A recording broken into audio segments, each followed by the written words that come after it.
The last screw had barely disappeared into the polished oak frame when my boss walked into the bedroom, looked at the bed I had spent 6 hours building, and quietly closed the door behind her. Then she smiled in a way I had never seen before and said, "Don't go yet, we should test it." For 3 seconds, I forgot how to breathe. I was 32, struggling to keep my small furniture repair business alive, and she was Claire Bennett, the woman whose company had just given me the biggest contract of my life. I had come to her house to assemble a custom bed. I never expected those words to turn an ordinary Tuesday into the beginning of something that would change both our lives. Before we continue, if you believe that kindness, hope, forgiveness, compassion, and second chances can change someone's life, please take a moment to like this video, share it with someone who needs hope, leave a comment, and subscribe to the channel. Your support helps these stories reach people who may need a little light in their darkest moments. I had met Claire 6 months earlier when she hired my company to restore antique furniture for her hotel renovation project in Asheville, North Carolina. She was 38, successful, organized, and intimidating without ever being cruel.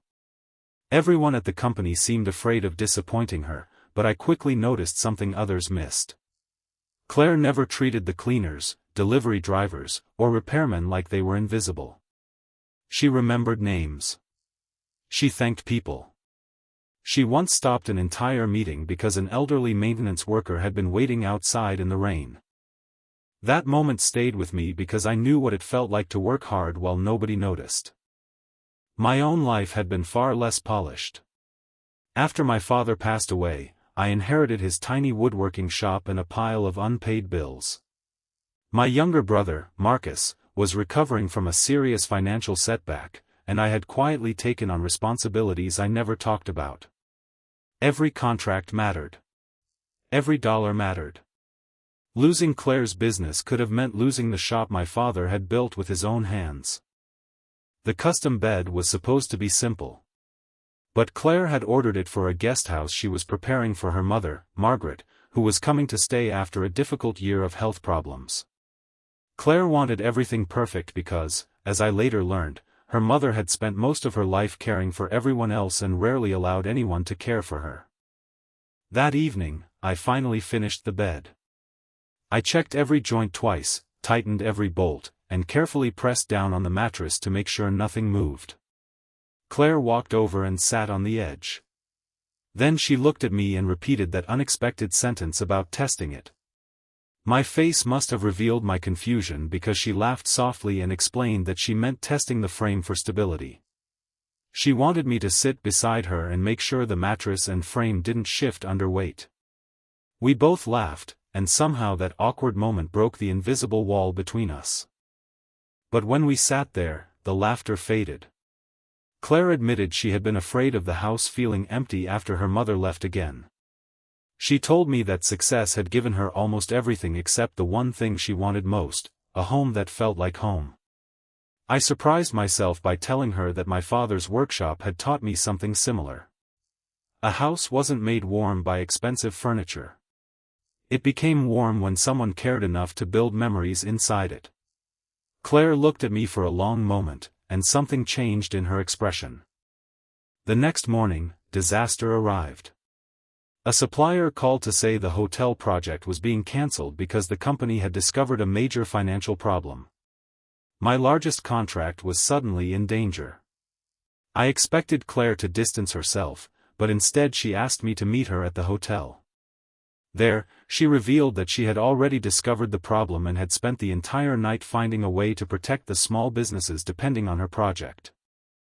She offered me something I hadn't expected, a chance to become the lead furniture contractor for a new property she was developing, provided I agreed to bring other struggling local craftsmen into the project. She wasn't simply saving my business.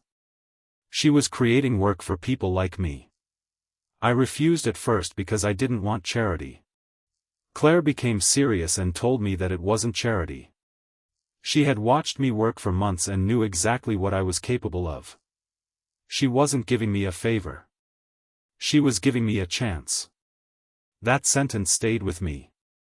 Over the next year, the project transformed my life. My father's workshop expanded. Marcus joined me. We hired 3 local craftsmen who had nearly given up on their trades. Claire's hotel opened successfully, and the furniture became one of the things guests remembered most. But the biggest change happened quietly. Claire and I started having coffee after work. Then Sunday walks became normal. Margaret began inviting us to family dinners. Marcus teased me relentlessly whenever Claire's name appeared on my phone.